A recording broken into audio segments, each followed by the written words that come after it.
Hey guys, a lot of people asked me in today's stream what my thoughts were on the new Mercy changes from Mercy 2.0, and also in Discord last night. I think I got asked like 5 or 6 times over the course of the evening, and I know the changes have only been out for like 30 hours or something, 36 maybe by now.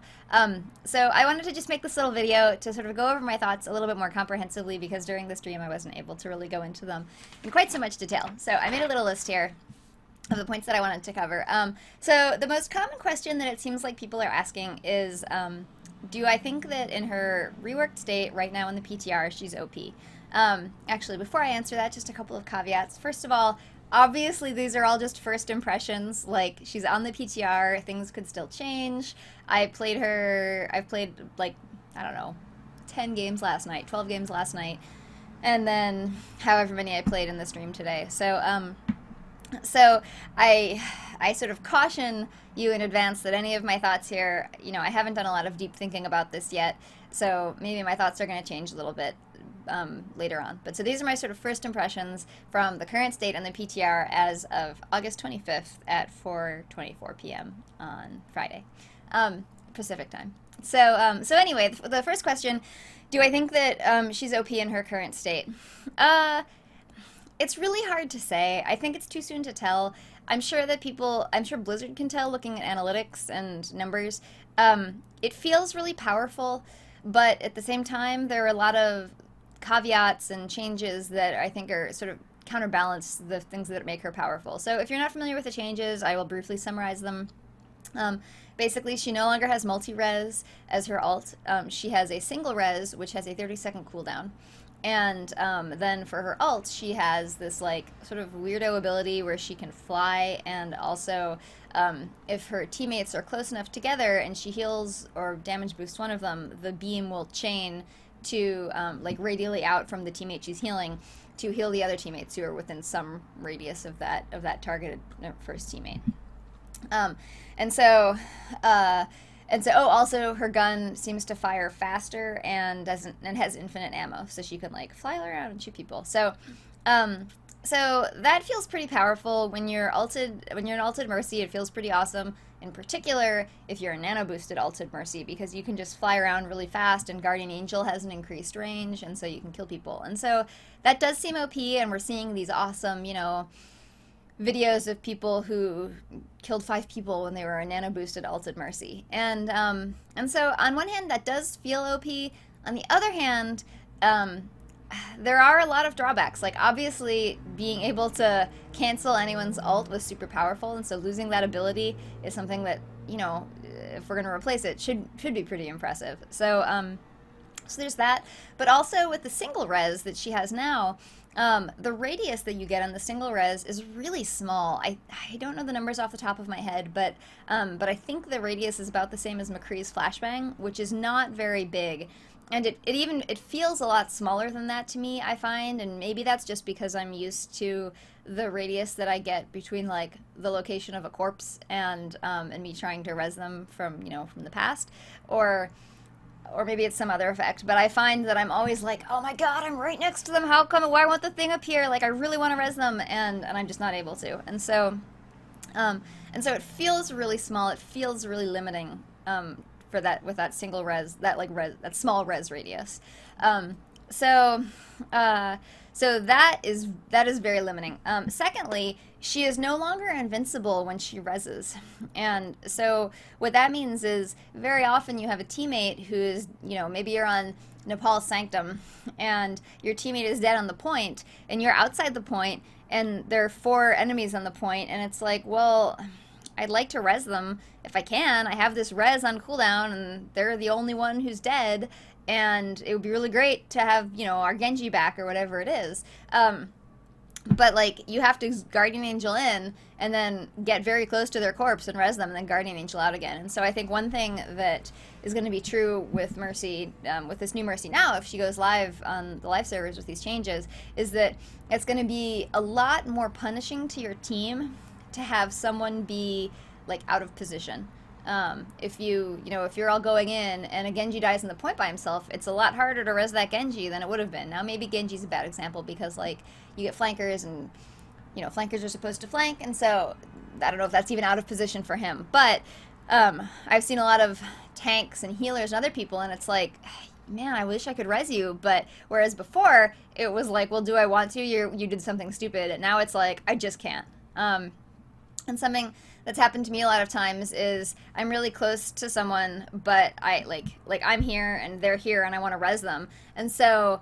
But the path that I have to take to get to them, like I have to go up the stairs and around the corner and down the hall or whatever, and like just in the time that it takes me to close that distance because I don't have like maybe they're through a wall, I don't have line of sight to them, I can't guardian angel. It just takes so long to get around there to them that I can't res them in time because they respawn before then. So that's like very limiting, I find. I'll just wait until these sirens are done. Okay. So that feels very limiting. I don't know if it's like too limiting, like, oh, it's a big old problem and they have to fix it. I don't know if I'm saying that, but I guess what I'm saying is I can really feel it. I feel that change. I feel that it, prevents me from doing what I want to do. So let's see. That's the first thing. Next thing is, I've always been a Mercy who likes single reses, double reses, as you guys know if you watch a lot of my videos. So in terms of the rest of Mercy's regular play, it feels very unchanged to me for the most part. Like healing, that all feels like it's about the same. And deciding like, oh, I want to res one person instead of everybody, like that's a very easy call for me to make because I often res one person. But the thing that is different now for me is deciding deciding whom to res. Like today, I had a number of times where, like on our team, I remember once we had our Reinhardt and our Sombra, who were both dead, not too far apart. Sombra was closer to me, and in general, I would think that having a big tank when we're on, pushing an attack on payload map, it's like, obviously I think that Reinhardt would be the person that I would want to res there, but he was like further away and behind some enemies, so there was this greater risk to me to go over there to res him, even though like he was within Guardian Angel range. I could have done it. But also if I resed him, like was he going to even be able to get out of there? And so on one hand it's like, well, we have the res, we might as well use it. Making that call between whom to use it on is sometimes requires a little bit more attention than I'm used to thinking about at the moment. And so like before, oftentimes I would say like I want to res this person, and sometimes I'd get it wrong because like the corpses didn't say who was whom. And so if you watched the stream today, you probably saw that you get these hero portraits, so you know whom you're going to res. It's very unambiguous, and so having to sort of make that call is a little bit more difficult. And so in that instance, I think I wanted to res. I decided I would res the Sombra instead because I knew I could probably get to the Sombra and in time without incurring risk to myself, and then also the Sombra would likely survive from that res too. So I feel like I'm gonna have to put a lot more thought into what's the optimal way to make those decisions. And how to decide whom to res. I am sure that all of us Mercy mains are going to get a lot of crap from people who think that they ought to have been resed, but you resed the other person instead. And I've already seen a number of people who were Mercies who seemed like they were preferentially resing the other person in their group, but not who wasn't necessarily like the best person to res, but they obviously were just resing their buddy. And so I think we're going to both see people abusing that, and we're going to be accused of abusing that, and that'll be crappy on both ends. So that's one thing. And I mean that kind of was the case before, but at least if there were two people who were killed, you res both of them to get your buddy in the group. But now like it's only going to be the buddy and no one else. So that's too bad. Let's see, what else do I have on my list here? Let's see. Oh yeah, so another thing is when your res is on 30-second cooldown, it seems like it should be mostly an easy decision to say like, well, sure, just always use it when you can, barring, maybe someone more important is going to die in a second, so wait until that happens. But like at one point I was playing with someone today who and I'm gonna criticize their decision making, so I won't say who it is, but he knows who he is, and it was a perfectly reasonable mistake to make. But at one point someone was like, oh, I wanted to res, but I want to save my res for a push. And the thing is, whereas before you had to decide about using your res like for any period of time, now you know that you're going to get another res in 30 seconds. So you really have to say, is this the best chance? Is this going to be like the most impactful time in the next 30 seconds to res? Because if you're waiting for another push to get together, like another push is going to, like you'll have another shot in 30 seconds. So it only has to be the best chance to res within 30 seconds, which I feel like on the surface sounds like if someone's dead, you might as well just res them. Unless, you know, someone else is going to be res, or someone else is likely to die in a second who is more important, like a healer or a tank or whatever. But I think there's another factor to consider there, which is you can, if you res someone, you can cause trickle. So, like, if you have a situation where there are 2 people dead, and, you know, you've got a tank and a DPS dead, and maybe you only have 1 or 2 people alive anyway, and so, like, on one hand, sure, you could res them and keep the push alive. On the other hand, they were probably going to respawn about the same time, because they were both dead at the same time, so certainly within a 10-second period of time. And so you're, like, by splitting them up, you're breaking up, like, a little group that could have come out together and probably been stronger as a group. On the other hand, if you're doing it to strengthen the group that is already on the point, maybe that's the right call. And so I feel like I'm gonna have to think longer to come up with what the right answer is and how to think about that and make the right call and what are the important factors. So I guess that's about all I have on the, like, sort of change from multi-resing to single-resing and the way it is in the PTR. The other half of sort of what everyone is talking about with Mercy is her ult now, which, as you know, is extremely different. And I think I'm also going to have to think a lot about how her ult is. When I was playing it last night and today, when I get ulted, I often feel like, oh my gosh, where am I supposed to be? It's like there's just no obvious positioning. There's no obvious thing to do. You can heal people. You can boost people. You can be battle mercy, and you can, like, fly all over the place. And so there are just so many more choices that people are going to have to decide what to do. And for me, at least, it definitely didn't seem, like, straightforward at all. And what I've noticed that what I tend to do if I'm, like, not paying attention, like today in the stream when I'm talking to other people, I tend to just sort of heal and use it kind of like a Zen ult. And to clarify, if you're, as I said before, if your team is grouped together reasonably well, then you can heal 1 person and really be healing, like, 5 people, which is pretty awesome, to be healing 5 people at Mercy's full, you know, healing rate. So I think sometimes it's worth doing it defensively. Like, if you hear the enemy Junkrat tire or whatever, I don't actually know if you can heal fast enough to overcome a Junkrat tire happening, like, right near your teammate. You probably can't. But all I know you can is regular Mercy. So, yeah, but the point is, sometimes I think you'll be able to use it kind of like a Zen ult, if your team is grouped up. And sometimes you'll be able to use it like an Orisa ult if you're trying to push. And but if your team is too spread out and they aren't cohesive and you aren't doing callouts, then both of those are much less effective if you're just healing 1 person. On the other hand, another thing you can do with it is use it to escape, because it gives you the ability to fly and you have all this mobility. And so I guess this is just a very long and circuitous way of saying, like, I don't know what the right thing to do is. I do think that having all these options is going to make Mercy a lot of fun to play when she's ulting. And I said this in the stream today, but I'll say it again. In general, I think something that makes a hero feel fun to play is to have many choices available for what action to take, and then to choose one of them and execute it and have it be successful. And so I think heroes that are boring and less fun to play are the heroes where you feel like you don't have that many options. And I think we can see that with a lot of people, especially new people, when they play Reinhardt. They're just like, all I'm doing is standing here with my stupid shield, and I don't get to decide anything, I don't get to do anything, I'm just like an observer of the game.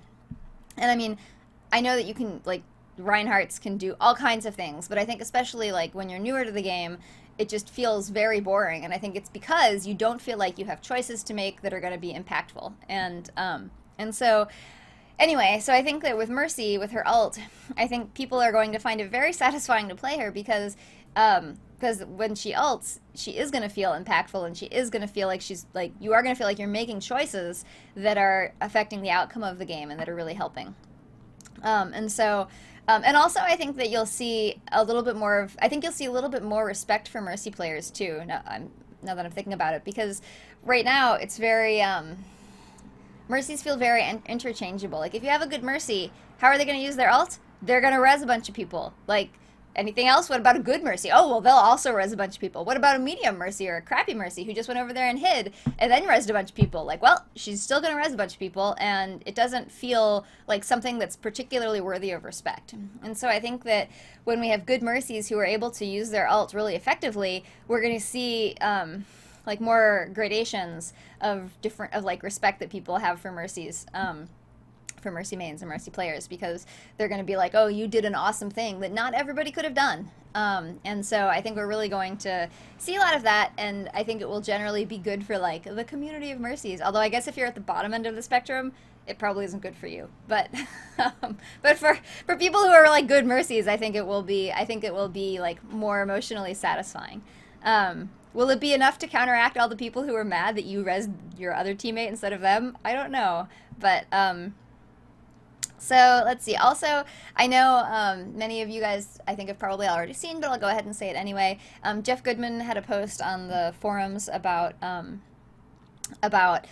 Mercy's gun, and it sounds like they do think that her gun currently right now, on August 25th, is a little bit too strong during her ult, because it's, as I mentioned, it does have infinite ammo, and I think it like shoots faster or travels faster. It might be like faster rate of shooting and also faster travel time. I'm not sure, but it feels really powerful. And so I know we're expecting them to ult that. Do I think that's necessary? I don't think that I have any knowledge. I think I have much less knowledge of the matter than Jeff Goodman, and not enough experience to really make that call. But I think that Jeff Goodman probably is right when he says that is like necessary. So I have a lot of confidence in him and in general the team. Let's see. I think that's about it. Oh yeah, one other thing I was going to mention. Her Guardian Angel. I know that on the PTR, I've seen that her Guardian Angel seems like it has been improved when she's not ulting. So just like normal passive Mercy, it seems like her Guardian Angel has more oomph to it somehow. It's sort of like it sort of feels like she's on ice, like it's more slippery, and like maybe there's less wind resistance, so you get more inertia from moving forward. Or, like, I guess you could, well, yeah. I haven't really played around with it enough to say with confidence precisely what the change is. Someone also said in the stream today that that maybe they thought it was a bug with the way Mercy functions right now, so maybe they haven't changed it. But the Guardian Angel does feel more powerful now than it has in the past, and it isn't a documented change. It's not in the patch notes, anything suggesting that. Only the improvement to Guardian Angel during her ult. So I don't actually know what the deal is with that. It feels better, but I don't know if that's going to stay or not. So I think that's about it. I think that's about I think that answers all the questions that I have gotten from many different people today. I'll try to publish this video as soon as I can, because I just finished streaming and I'm still sitting here and I haven't gotten up. But I'll try to publish this soon, because I know a lot of people have been asking me this, and I want to get this information out to you guys as quickly as I can. So I guess that's all. If you have specific questions you want me to answer, leave them in the comments or message me in Discord or on Twitter. Oh yeah, another thing. A lot of people have asked me if I'm going to make a new Mercy video with the rework.